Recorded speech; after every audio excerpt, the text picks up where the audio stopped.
3년 만에 기준금리가 연 1.5%로 0.25%포인트 내렸습니다. 애초 다음 달쯤 금리를 내릴 것으로 예상했던 시장의 전망을 깬 건데요. 그만큼 우리 경제가 좋지 않다. 위기라는 뜻입니다. 첫 소식 김경기 기자가 보도합니다.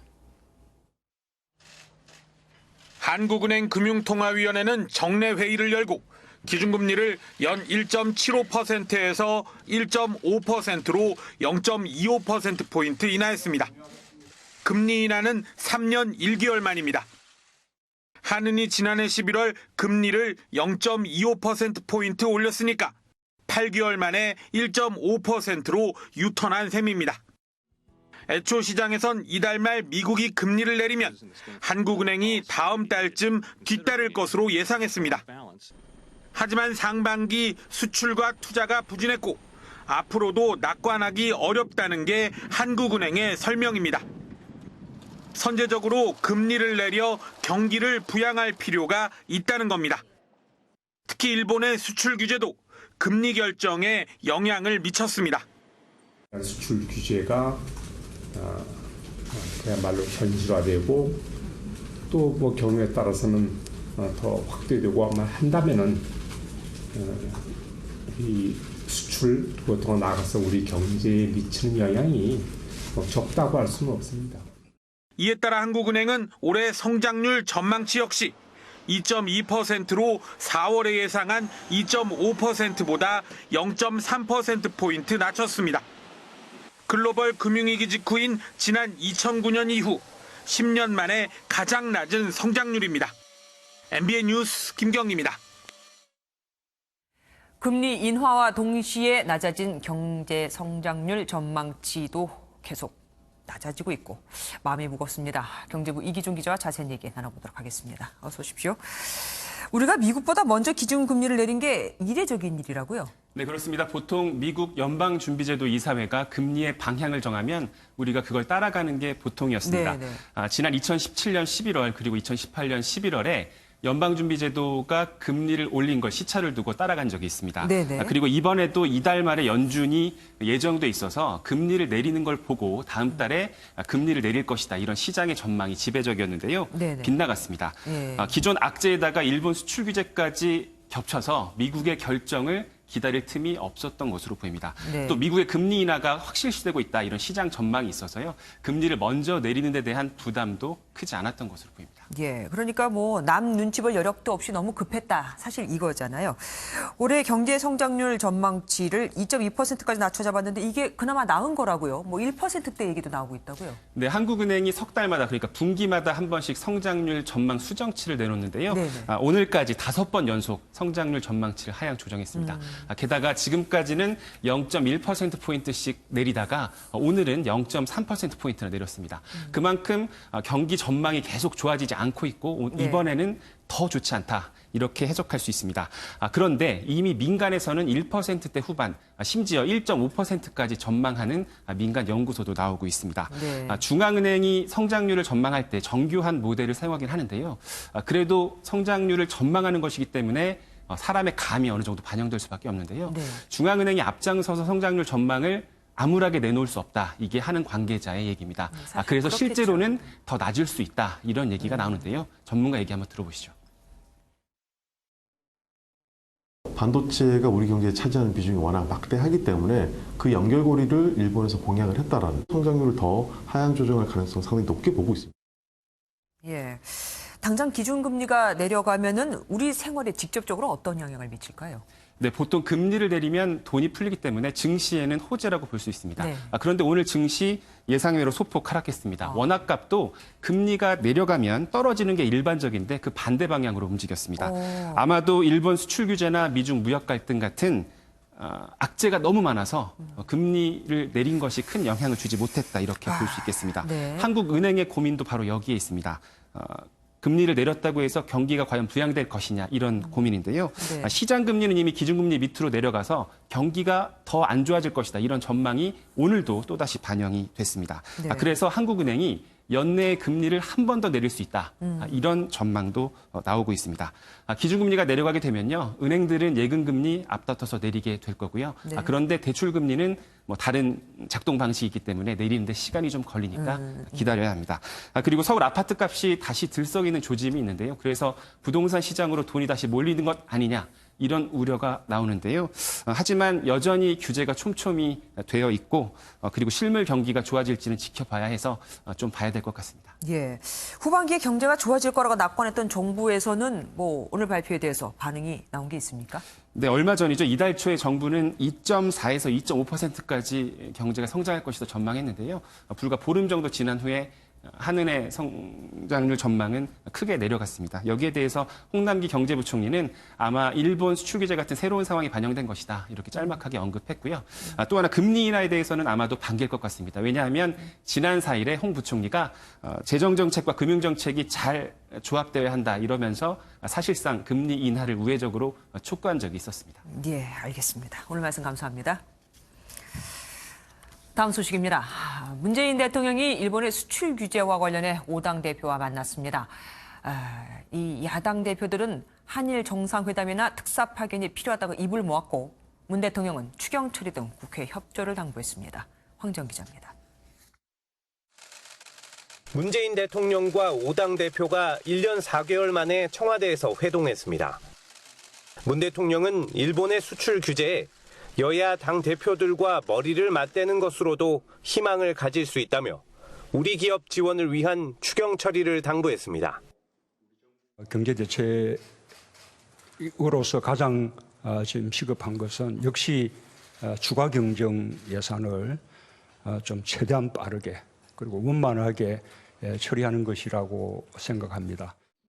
황교안 자유한국당 대표는 한일 정상회담과 대미 특사 파견이 시급하다며 외교안보 라인에 대한 문책을 요구했습니다. 핵심적인 것은 양국 정상 간에 해결하셔야 된다, 이런 생각을 합니다.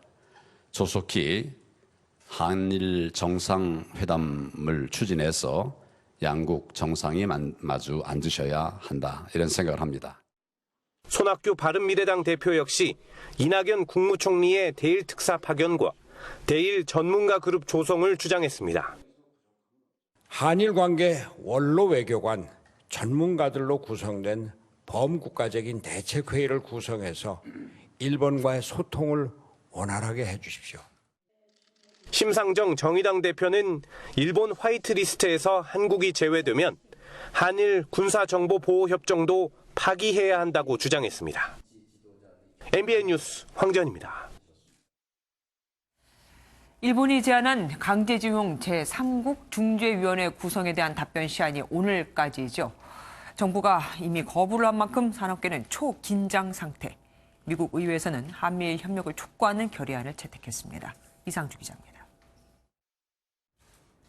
일본 정부는 한국 대법원의 강제징용 배상 판결과 관련해 제3국 중재위에 넘기자는 제안에 대한 답변을 오늘까지 달라고 촉구했습니다. 韓国政府は協定上定められた期限である7月18日、本日ですね、本日の深夜24時まででありますけれども、これまでに仲裁に応じる協定上の義務を負っているわけであります。日本政府としては仲裁に応じるよう引き続き強く求めていきます。 한국 정부가 끝내 중재위 설치 요구에 응하지 않을 경우 2차 규제 가능성에 대해서는 가정의 질문에는 답변을 삼가겠다고 말했습니다. 외교적 해결을 촉구하는 우리 정부는 일본이 다음 달 화이트리스트, 즉 수출 우대 국가에서 한국을 제외할 가능성에 대비하고 있습니다. 해당 품목이 1,500개라고 하지만 중점적으로 어떤 품목일지, 우리하고 밀접하게 관련되는 품목이 어떤 건지, 정부가 어떻게 대응해야 되는지에 대한 작업을 이전부터 해오고 있다는 말. 삼성전자나 SK하이닉스 등 반도체를 비롯한 우리 산업계는 수출 규제가 확대될 경우에 대비해 비상체제에 들어갔습니다. SK 최태원 회장은 분야가 많아 대책이 안 서지는 곳도 있다며 하루아침에 뚝딱 나오는 건 아니고 천천히 하나씩 해결하겠다고 밝혔습니다. 한일 갈등으로 한미일 3국 공조에 차질을 빚을 수 있다는 우려가 커지면서 미국 상원에 이어 하원도 한미일 3국의 삼각협력의 중요성을 강조하는 결의안을 채택했습니다. MBN 뉴스 이상주입니다. 한일 갈등이 아무리 심해도 그래도 서로 간에 지켜야 할 예의라는 게 있죠. 일본의 한 보수 성향 방송이 문재인 대통령의 탄핵을 주장하고 나섰습니다. 해당 유튜브 방송은 현재 접속이 되질 않습니다. 신동규 기자입니다. 일본의 한 보수 성향 방송이 문재인 대통령 탄핵을 주장해 논란이 일고 있습니다. 후지 TV의 히라이 후미오 논설위원은 일본의 경제 보복을 막기 위해 한국이 내놓을 게 없다면서 있다면 문재인 대통령 해임 정도라고 밝혔습니다. 박근혜 전 대통령의 탄핵 사례를 언급하면서 노무현 전 대통령도 탄핵 도중 자살했다며 사실관계를 틀려 뒤늦게 수정하기도 했습니다. 논란을 의식한 듯 유튜브에 올린 관련 영상도 접속할 수 없는 상태입니다. 조국 청와대 민정수석은 관련 소식을 페이스북에 공유하면서 선을 넘었다고 적었습니다. 아무리 국가 간 갈등이 고조되는 상황이라 해도 일국의 대통령에 대해 지나치게 무례하다는 지적입니다. 양국이 정부 간 관계뿐만 아니라 민간 국민 차원에서도 감정이 악화되는 것을 좀 자제할 필요가 있지 않나. 그리고 그런 것들의 원인을 제공한 일본이 먼저 자제하면서 반성해야 될 필요가 있지 않나 생각합니다. 일본 우익의 도를 지나친 막말이 문제를 일으키는 가운데 이성을 찾아야 할 언론이 도리어 상황을 악화시키고 있습니다. MBN 뉴스 신동규입니다. 일본의 반도체 소재 기업 대부분은 한국에 생산 공장을 두고 있습니다. 일본에서 원료를 가져다가 우리나라에서 가공한 뒤 우리 기업에 팔았던 건데 그들 자리로 중국산이 들어올 채비를 하고 있죠. 일본 기업도 불안감이 커지고 있습니다. 현장을 민지숙 기자가 다녀왔습니다. 한 일본 반도체 기업이 우리나라에 투자해 세운 생산 공장입니다. 지금까지는 주로 순도가 높은 일본산 불화수소를 들여와 가공해 국내 업체에 공급해왔습니다. 수출 규제에도 아직까지 공장은 멈추지 않았지만 일본산 원료는 곧 바닥날 예정입니다.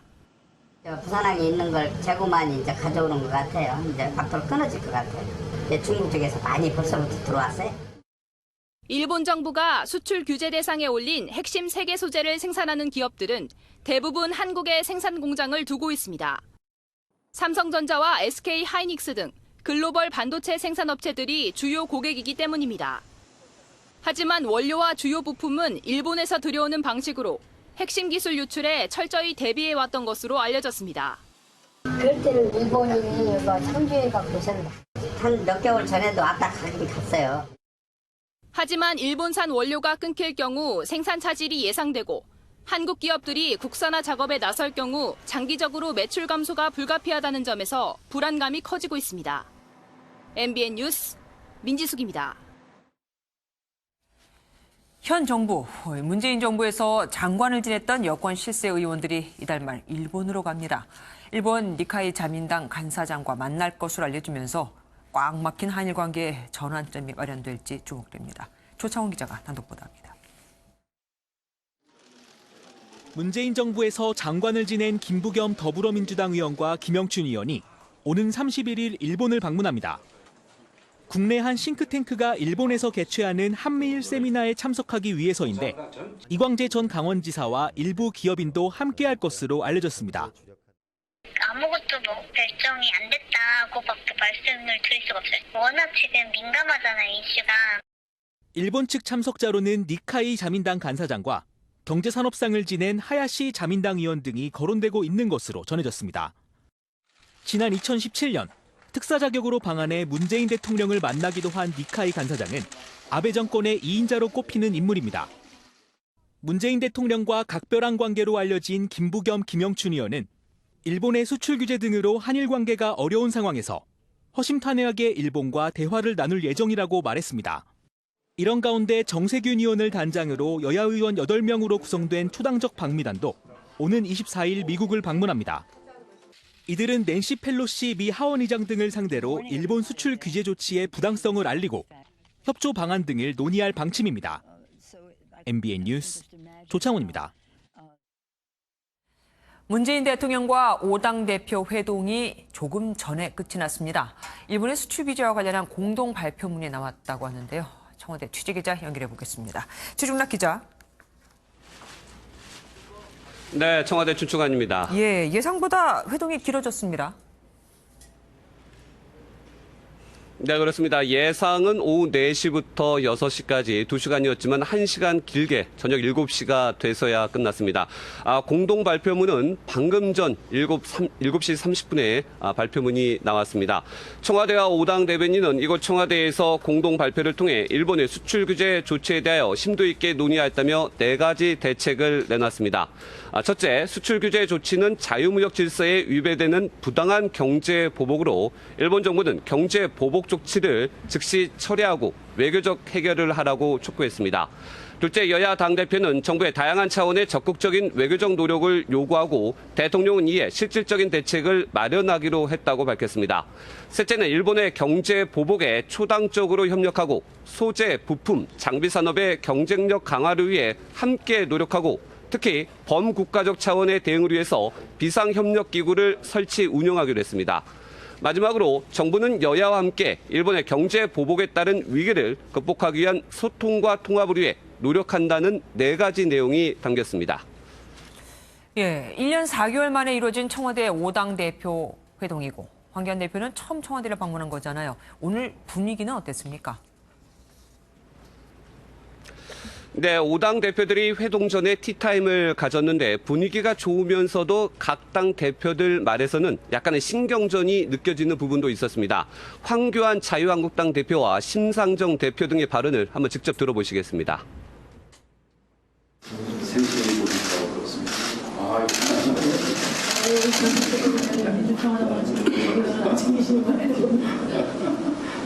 세 번째 대표를 축하드립니다.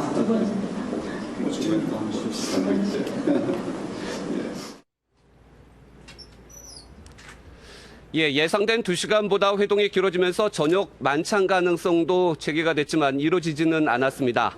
저녁을 거르면서까지 치열한 논쟁이 벌어졌을 것으로 예상이 되는데 비공개에서의 분위기는 아직까지는 알려지지 않고 있습니다. 지금까지 청와대 춘추관에서 MBN 뉴스 최중락입니다. 패스트트랙 처리를 두고 대립하던 여야가 지난달 말 정치개혁 특별위원회와 사법개혁 특별위원회 연장에 가까스로 합의했죠. 이때 민주당과 한국당이 위원장 자리를 하나씩 맡기로 했는데 고심 끝에 민주당이 정개특위위원장을 맡기로 했습니다. 민주당이 그토록 원하는 사법개혁을 위해서는 사개특위를 맡아야 하지만 3당 때문에 공조가 깨질까 봐 정개특위로 정한 겁니다. 이동화 기자입니다.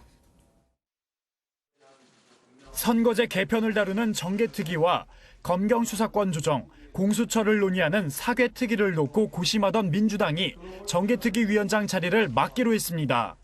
사법개혁이 중요하다는 당내 요구가 높았지만 정기국회 등 향후 전국 운영에 있어 여야 4당 공조가 더 시급하다는 판단 때문입니다. 위원장은 패스트트랙 처리를 진두지휘했던 홍영표 전 원내대표가 결자 해지 차원에서 맡기로 했습니다. 논의 내용들을 잘 알고 있기 때문에 합의를 도출하는데 좀 역할을 할 수 있지 않겠나 이런 말씀을 해주셔서 제가 좀 하게 된 것 같습니다. 홍 전 원내대표는 당장 다음 주부터라도 논의를 시작하겠다며 협상 의지를 밝혔습니다. 민주당이 정개특위를 맡지 않으면 더 이상의 공조는 없다며 으름장을 놨던 바른미래당과 민주평화당, 정의당은 민주당의 결정을 환영했습니다. 장고 끝에 내린 결정인 만큼 홍영표 위원장님과 정개특위가 국민이 바라는 정치개혁을 꼭 완수하시길 기대합니다. 고민 속에 민주당이 선거구제 개편에 키를 잡기로 했지만 실제 안건을 심사할 소위원장 자리를 놓고도 의견이 엇갈려 당분간 진통은 계속될 것으로 보입니다. MBN 뉴스 이동화입니다. 임기가 1년 넘게 남은 최종구 금융위원장이 갑작스레 사의를 표명하면서 그 배경에 관심이 쏠립니다. 개각이 임박한 가운데 인사권자의 선택폭을 넓혀주기 위해서라는 게 사직의 변이지만 총선 출마를 염두에 둔 게 아니냐는 해석도 나옵니다. 정규혜 기자입니다. 일본의 수출 규제 관련 내용을 설명하기 위해 나선 최종구 금융위원장이 예정이 없던 거취 관련 입장을 밝힙니다. 최 위원장은 인사권자의 선택폭을 넓혀주기 위해 최근 사의를 전달했다고 밝혔지만 해석은 분분합니다. 최 위원장은 일단 총선 출마 가능성에 대해선 선을 그었습니다. 내년 총선에 출마하지 않겠다는 생각에는 변함이 없다는 겁니다. 하지만 지난 5일 2주년 기자간담회에선 여지를 남기기도 했습니다. 비례대표를 희망하는 것으로 알려지고 있다 이런 보도도 있었는데 전동안 물어주시질 않는데 안 물어주셔가지고 그거는 진짜 저를 비겁한 사람으로 몰아서 깎아내리려는.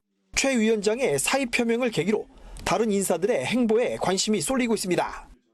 의원 출신 장관들의 당 복귀가 기정사실로 받아들여지는 가운데 강경화 유영민 장관을 비롯해 김동연 전 부총리와 김용진 전 차관 등의 출마설도 무성합니다.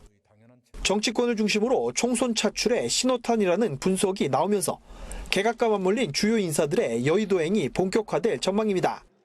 MBN 뉴스 정규혜입니다. 50대 남성이 이웃에 있는 스크린 골프장에 불을 질러 스스로도 숨지고 2명이 중경상을 입었습니다. 경찰은 이 남성이 평소 골프장 소음에 시달리다 홧김에 불을 지른 것으로 보고 있습니다. 심우영 기자입니다. 건물 1층에서 붉은 빛이 어른거리더니 갑자기 시뻘건 화염이 바닥으로 번집니다. 사그라지던 불길은 누군가 기름을 부은 듯 또다시 화염으로 뒤덮입니다. 어제 오후 6시 50분쯤 대구 대명동의 한 스크린 골프장에서 불이 났습니다. 불은 20여 분 만에 꺼졌지만 불을 지른 50대 남성이 숨졌습니다. 업주인 50대 부부 중 부인은 위독한 상태고 남편도 화상을 입었습니다. 주계단 하나밖에 없거든요. 나오기가 힘들었겠죠. 여자분은 저희가 구조대가 걸쳐갖고 내려왔습니다. 숨진 남성은 골프장 입구에 인화 물질을 뿌렸습니다. 불을 지르고 1층으로 내려왔습니다. 그때 2층에 같이 있던 남편분이 따라 내려와서 그분을 제지를 하는 중에 숨진 남성은 스크린 골프장 바로 옆 주택에 살았는데요. 두 건물의 간격이 좁다 보니 평소에도 극심한 소음에 시달린 것으로 알려졌습니다. 소음으로 스트레스를 받는다는 유서도 발견됐습니다. 경찰은 불을 지른 남성이 숨지면서 공소권 없음으로 사건을 마무리할 방침입니다. MBN 뉴스 심호영입니다. 아파트 5층에서 9개월 된 아기를 복도 창문 밖으로 던져 숨지게 한 30대 엄마가 붙잡혔습니다. 남편과 다툼 끝에 홧김에 벌어진 비극이었습니다. 정치훈 기자입니다. 비극은 오늘 아침 일어났습니다.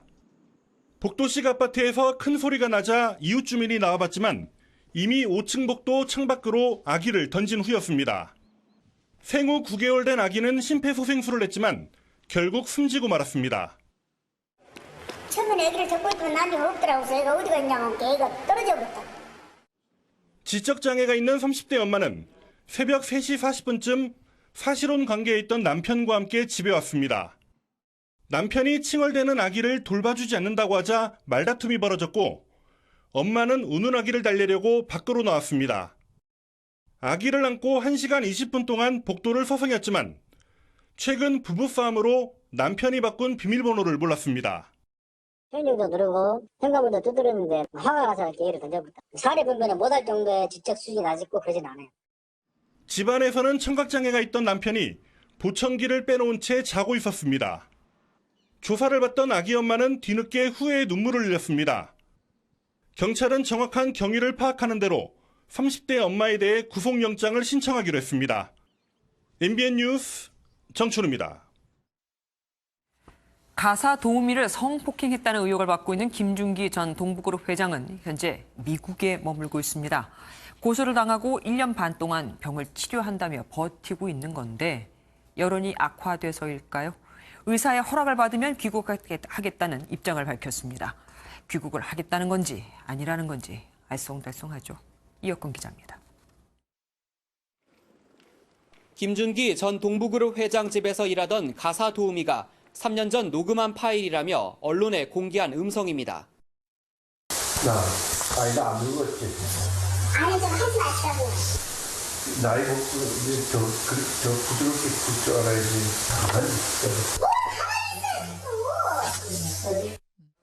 가사 도우미는 지난해 1월 김 전 회장을 성폭행과 성추행 혐의로 고소했습니다. 지난 2017년 9월 MBN이 김 전 회장이 여비서를 성추행했다는 의혹을 단독 보도한 지 4개월 만입니다. 비디오를 봤는지 눈이 벌겋고 막 아주 제 느낌에는 그랬어요. 막 무슨 짐승처럼 보이는 거예요, 순간적으로.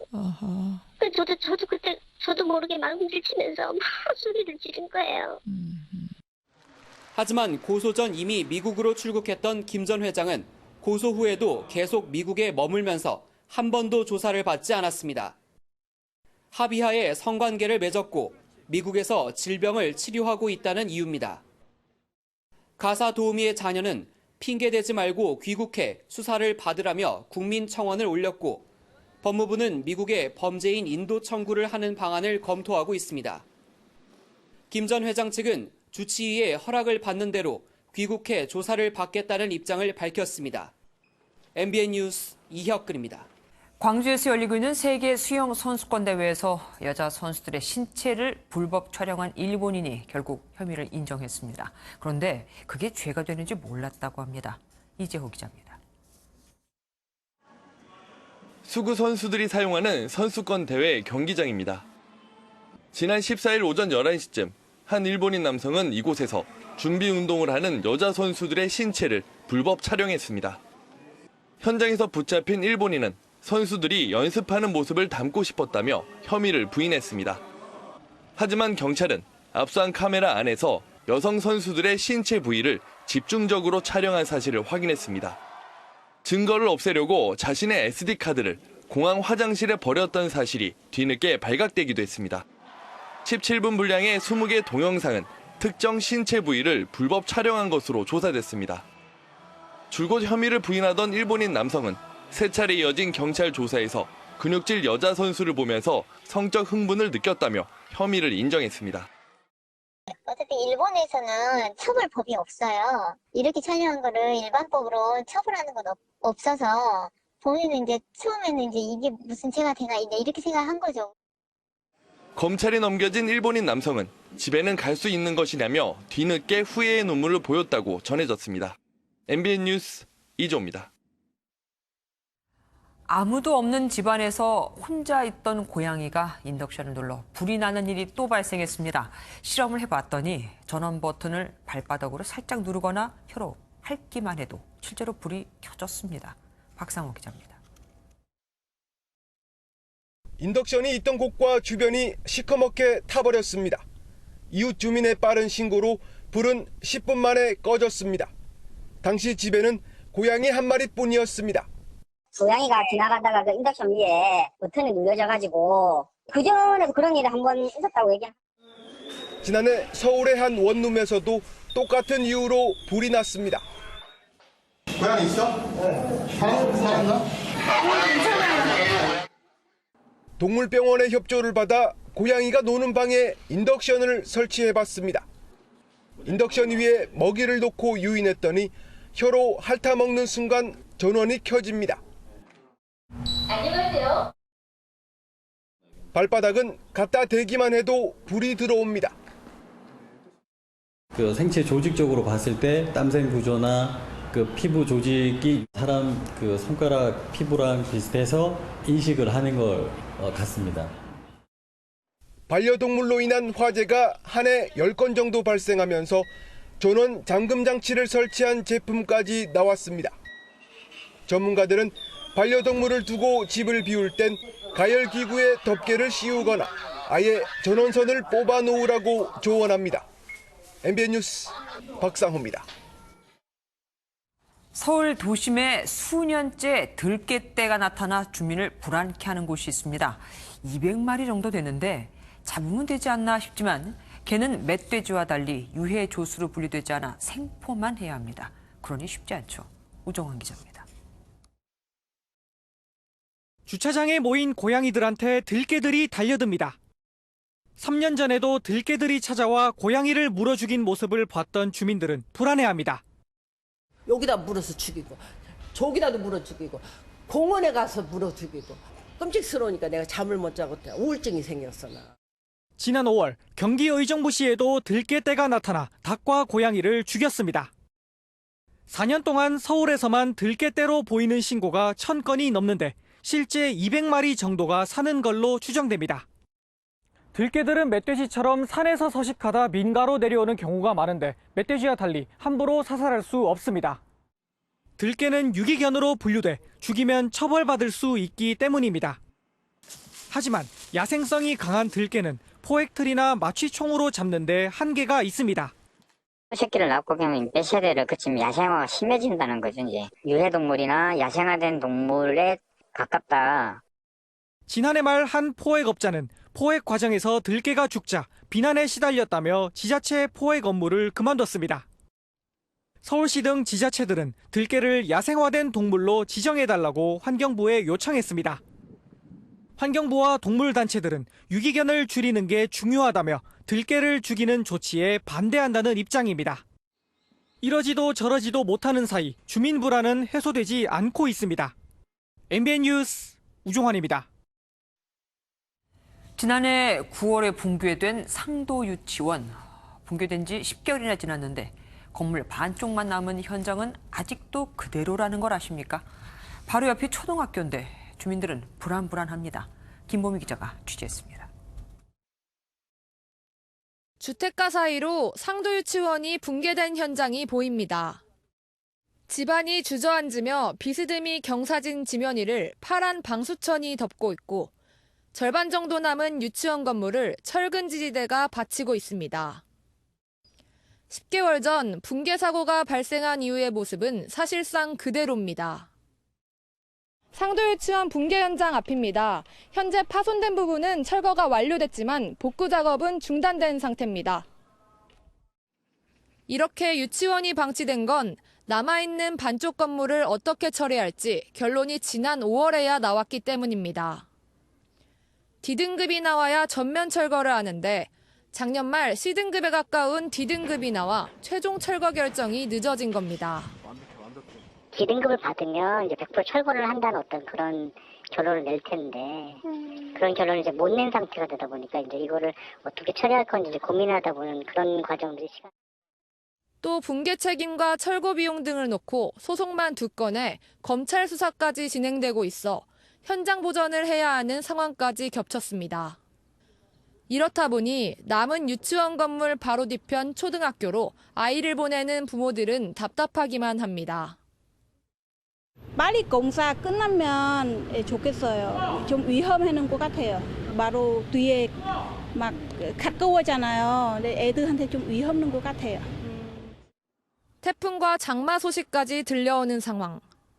안전 펜스 하나에만 의지한 채 붕괴 현장을 10개월째 바라만 봐야 하는 주민들의 불안감은 계속되고 있습니다. MBN 뉴스 김봄입니다. 뒷차가 앞차를 들이받았는데 피해 차량인 앞차 운전자가 입건되는 황당한 일이 벌어졌습니다. 피해 차량의 운전자가 음주운전을 하고 있었거든요. 이 피해 차량에 타고 있던 김성원 자유한국당 의원에게는 음주운전 방조죄가 적용될 수도 있습니다. 손하늘 기자입니다. 검은색 카니발 차량이 교차로에 멈춰섭니다. 잠시 뒤 뒤따르던 흰색 K5 차량이 카니발 차량을 그대로 들이받습니다. 피해 차량 뒷좌석에는 김성원 한국당 의원이 타고 있었는데 운전자는 김 의원을 당선 때부터 보좌해온 비서 정모 씨였습니다. 신호등이 빨간불로 바뀌자 김 의원의 차량은 이곳에 멈춰섰다가 사고를 당했습니다. 현장엔 이렇게 부서진 차량 파편이 아직도 남아 있습니다. 김 의원은 사고 직후 목과 허리 등 통증을 호소해 병원에 입원했습니다. 그런데 경찰 음주 측정 결과 가해 운전자는 술을 전혀 마시지 않은 반면 피해 운전자인 비서 정 씨는 혈중 알코올 농도 0.082%로 면허 취소 수준이었습니다. 가해 차량 운전수가 음주 여부를 측정해달라고 그랬나 봐요. 그 병원에 가서 지금 우리 조사하는데 지금 나가 있습니다. 그래서. 정 씨는 김 의원의 동두천 자택에서 김 의원을 태우고는 여의도 국회까지 운전하려다 출발한 지 5분 만에 사고를 당했습니다. 경찰은 비서 정 씨를 음주운전 혐의로 입건하고 김 의원에 대해서도 음주운전 방조죄를 적용할지 검토하고 있습니다. 본인도 어제 12시 전에 들어갔대요, 집에. 의원님 뭐 차에서 타가지고 조금 있다가 신호 대기하다 바로 세우는 거라서 의원님이 인지할 수 있는 방법이 없죠. 김 의원은 앞서 지난 2008년 본인이 음주운전을 해 벌금 150만 원을 선고받기도 했습니다. MBN 뉴스 손하늘입니다.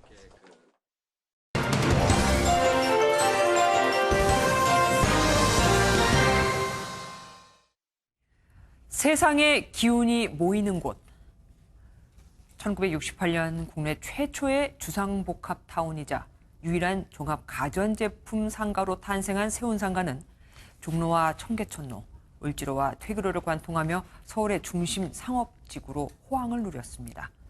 87년 용산 전자상가가 들어서기 전까지 말이죠. 때문에 2006년 서울시는 세운상가와 종묘, 남산을 잇는 대규모 도시 재정비 사업으로 과거의 영광을 재현하고자 했습니다만 13년이 지난 지금까지 완성되지 못한, 아니 이젠 아예 사업 자체가 무산될 처지에 놓였습니다. 서울시가 정비구역 해제 절차에 들어갔거든요. 경제 위기 등으로 중단된 사업을 재추진해 다른 나라 도시계획단이 배우고 싶다고 할 정도로 1단계를 제법 성공적으로 마무리한 데다가 지난해 말에는 주택 5천 가구까지 추가로 공급하겠다고 했었는데도 말이죠.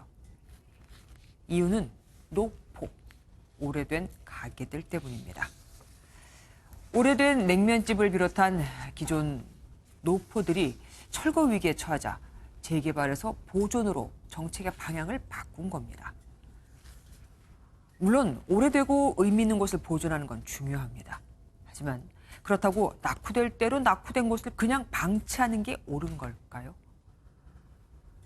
2014년 서울시는 도시 발전을 개발에서 재생으로 전환하겠다고 했고 현재 27곳에서 도시 재생 사업이 진행 중인데 이 중에는 세운상가처럼 또 보존할 곳이 없을까요? 재개발로 새 모습을 갖춘 피막골처럼 곳곳에 투명 보호벽을 만들어 유적을 보존하고 이전하게 된 노포의 간판과 각종 집기류는 박물관에 옮겨서 보존하는 방법도 있습니다. 개인의 계획은 얼마든지 바꿀 수 있습니다. 하지만 도시계획은 시민과 약속한 정책입니다. 반발 때문에 약속을 바꾼다고요? 그럼 그 반발을 고려하지 않고 애초에 덜컥 약속을 해버린 것도 문제죠. 낙후된 곳을 손대지 않는다면 어디를 개선해야 할까요? 혹 어딘가 무너진 뒤 그제서야 소 잃고 외양간 고치듯 하는 정책이 나올까 걱정이 됩니다. 뉴초점이었습니다.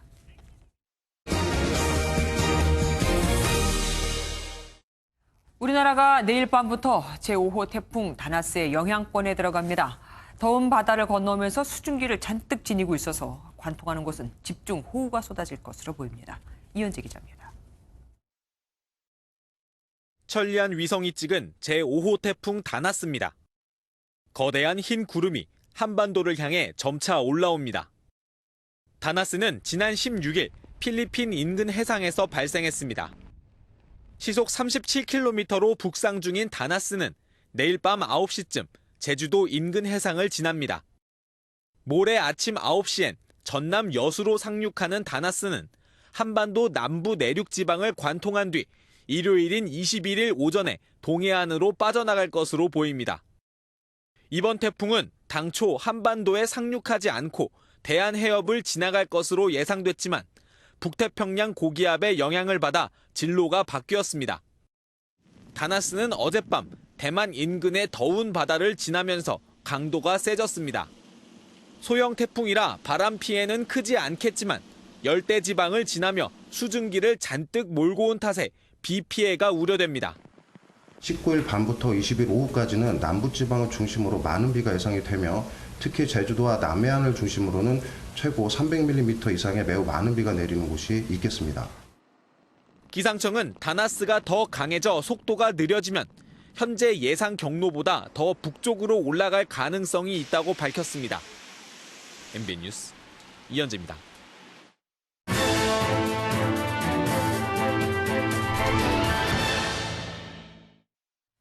1층이 기둥만으로 되어 있는 필로티 건물은 주차장 등으로 활용할 수 있어서 많이들 짓고 있지만 화재에 취약하다는 게 문제입니다. 사방에서 공기가 들어오니 불이 금방 번지거든요. 이런 곳은 1층 천장을 불에 타기 어려운 마감재로 하면 그나마 나은데 그렇게 만든 곳이 얼마나 될까요? MBN 안전기획, 여러분 동네는 안녕하십니까? 오늘은 안병욱 기자가 준비했습니다. 최근 1층 주차장에서 불이 난 서울의 한 모텔 건물. 다행히 투숙객 100여 명이 대피해 인명피해는 없었습니다. 화재 현장입니다. 주차된 차량은 여전히 불탄 채로 그대로 남아있고 주차장 곳곳은 검게 그을려 있습니다. 해당 건물은 1층이 기둥만으로 구성된 필로티 구조였는데 이런 필로티 건축물은 화재에 특히 취약합니다. 필로티 건물 화재는 올 상반기 서울에서만 11건, 벌써 지난해 전체 발생 건수에 육박할 정도로 크게 늘고 있습니다. 무엇보다 사방에서 공기가 통해 한 번 붙은 불이 더 빠르게 확산될 뿐 아니라 1층 주차장과 건물 출입구 사이 경계벽이 없다 보니 연기가 퍼지면 탈출마저 쉽지 않습니다. 특히 1층 주차장 천장 마감재가 플라스틱 등 가연성 소재인 경우가 많은데 이 경우 피해가 더 큽니다. 소방 실험 결과 천장 마감재가 플라스틱이면 금속일 때보다 더 쉽게 불이 붙고 연기가 확산하는 것을 확인할 수 있습니다. 실제 지난달 서울 읍명초등학교 별관 화재는 필로티 구조에 플라스틱 마감재까지 더해지며 불꽃이 튄 지 불과 3분 만에 건물이 완전히 타버렸습니다. 화염이 상부로 치닫기 때문에요. 천장 마감재를 불연화하는 경우에 이런 이제 단열재로의 확산도 차단할 수 있고 측면으로 확대되는 이러한 경우들도 예방할 수 있습니다. 이렇게 화재에 취약한 필로티 건축물은 전국에 24만여 동에 이릅니다. 정부는 지난 5월부터 기존 필로티 건물에 대해 천장 등 외장재 교체를 지원하고 있지만 희망자에 한해 진행되다 보니 여전히 많은 곳들이 안전 사각지대에 놓여 있습니다. MBN 뉴스 안병욱입니다. 일본 교토에서 대형 방화 사건이 발생해 수십 명이 다치거나 숨졌습니다. 잊을만 하면 터지는 묻지마 사건에 일본 열도가 또 충격에 빠졌습니다. 구경호 기자입니다. 주택가에 있는 한 건물이 거대한 연기를 뿜어내고 불에 탄 외벽은 새까맣게 변했습니다. 불은 오늘 오전 10시 35분쯤 일본 교토시의 한 애니메이션 제작사에서 발생했습니다. 화재 발생 5시간 만에 3층 건물이 전소됐고 7명이 숨진 채 발견됐습니다. 36명은 병원에 후송됐는데 이 중 10명이 중태여서 사망자는 더 늘어날 가능성이 있다고 현지 언론은 전하고 있습니다. 방화범은 41살의 남성이었습니다. 현장에서 체포된 이 남성은 건물에 난입해 죽어라라고 외친 뒤 휘발유를 뿌리고 불을 질렀습니다. 경찰은 자세한 방화 동기를 조사 중입니다. 현지에서는 이번 화재가 44명이 숨졌던 지난 2001년 도쿄 신주쿠 상가 화재 이후 최악의 화재 참사로 기록될 가능성이 크다고 보고 있습니다. 또다시 발생한 묻지마 범죄에 일본 열도는 충격에 빠졌습니다. 지난 5월 가와사키시에서는 초등학생 대상 무차별 흉기 난동으로 2명이 숨지고 16명이 다쳤습니다. 아베 총리는 너무 처참해 할 말을 잃었다고 트위터에 적었습니다. MBN 뉴스 구경호입니다. 생선살을 훈연, 건조해 만드는 갓소부시 같은 게 훈제 건조 어육이죠. 타코야키 같은 간식이나 우동 등 일식 요리에 다양하게 사용되는데 일부 제품에서 발암물질이 기준치 이상 검출됐습니다. 신용식 기자입니다. 갓소부시는 진한 감칠맛을 내기 위해 일본 요리나 우동 같은 음식에는 단골 재료로 들어갑니다. 매운탕, 지리 국물, 우동 다시, 모밀 다시 모든 국물 요리에 조미료처럼 들어가신다고 하는 일식 요리에서는 꼭 필요한 재료라고 보시면 되겠습니다. 하지만 시중에 팔리는 훈제 건조어육 가공품 20개 제품 중 4개 제품에서 국내 기준치를 초과하는 발암물질이 나왔습니다. 1군 발암물질인 벤조피렌이 국내 허용 기준치보다 최대 3배가 넘게 검출된 건데 적발 제품 중 3개는 일본에서 만든 것이었습니다. 벤조피렌은 독성이 매우 강해 우리 몸에 오랫동안 쌓이면 각종 암과 돌연변이를 유발할 수 있습니다. 전문가들은 가공품을 훈연하는 과정에서 나오는 다른 유해 성분에 대해서도 관리가 필요하다고 지적합니다. 현재 국내에서는 그 벤조피렌만을 기준으로 설정을 해서 관리를 하고 있기 때문에 좀 유해성이 높다고 판단되는 그 종류에 있어서는 그 총합 기준 마련이 필요하다고 저희가 건의를 할 예정입니다. 한국소비자원은 해당 업체들의 제품의 판매 중지와 회수를 권고했습니다. MBN 뉴스 신용식입니다. 숫자를 보는 오늘의 뉴스입니다.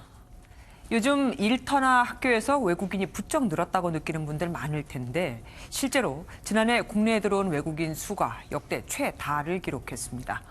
들어온 외국인에서 나간 외국인을 뺀 순유입 숫자만 보더라도 13만 명입니다.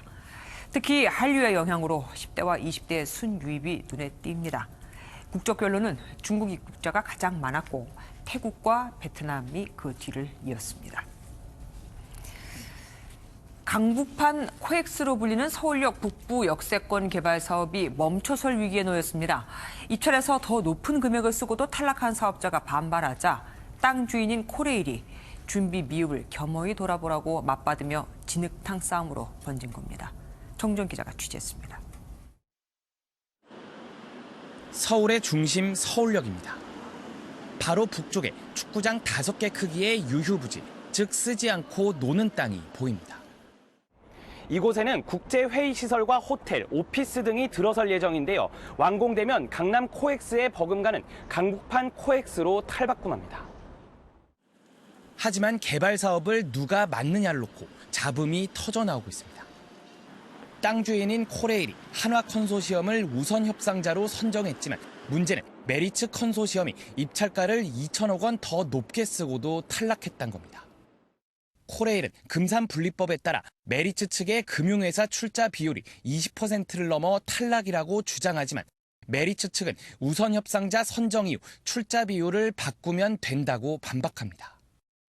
메리츠 컨소시엄은 조만간 법적 대응에 나설 채비를 하고 있습니다. 이에 공기업인 코레일은 반박 자료까지 내고 메리츠 측은 부실한 법률 검토와 준비 미흡에 대해 겸허히 돌아보라고 맞받았습니다. 누구 말이 맞는지 법원에서 판가름이 날 때까지 서울 중심의 노른자 땅은 삽조차 뜨지 못한 채 또다시 방치될 전망입니다. MBN 뉴스 정주영입니다. 한편 2020 도쿄올림픽 예선전을 한 달 앞둔 남녀 배구 대표팀도 지금 훈련의 한창인데요. 우리 대표팀 올림픽 본선행 티켓을 목표로 하는 건 당연지사고요. 20년 만에 남녀 동반 진출도 노리고 있습니다. 김태일 기자입니다. 배구공을 때리는 호쾌한 타구음이 체육관 안을 가득 채웁니다. 진천 선수촌에서 훈련 중인 남녀 배구 대표팀은 다음 달 네덜란드와 러시아에서 2020년 도쿄올림픽 출전권이 걸린 대륙간 예선전을 치릅니다. 각조 1위 팀이 올림픽 직행 티켓을 따는 만큼 물러설 수 없는 일전을 치러야 합니다. 남자 대표팀은 미국, 벨기에, 네덜란드와 한 조에 묶였는데 모두 우리보다 세계 랭킹이 높은 팀들입니다. 솔직히 남자 배구에 대해 올림픽을 나간다는 사람들은 많이 없는 것 같습니다. 그렇기 때문에 더 저는 좀 독이 오르고. 러시아, 캐나다, 멕시코와 격돌하는 세계 랭킹 7위 여자 대표팀은 랭킹 5위인 러시아와 티켓 한 장을 두고 치열한 승부를 펼칠 것으로 보입니다.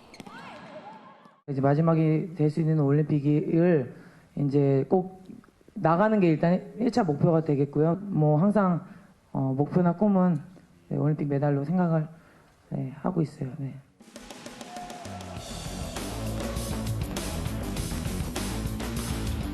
지난 1일부터 진천 선수촌에서 소집 훈련 중인 대표팀. 남녀 배구 대표팀의 구슬땀이 20년 만에 올림픽 동반 진출이란 결실로 이어질지 주목됩니다. MBN 뉴스 김태일입니다.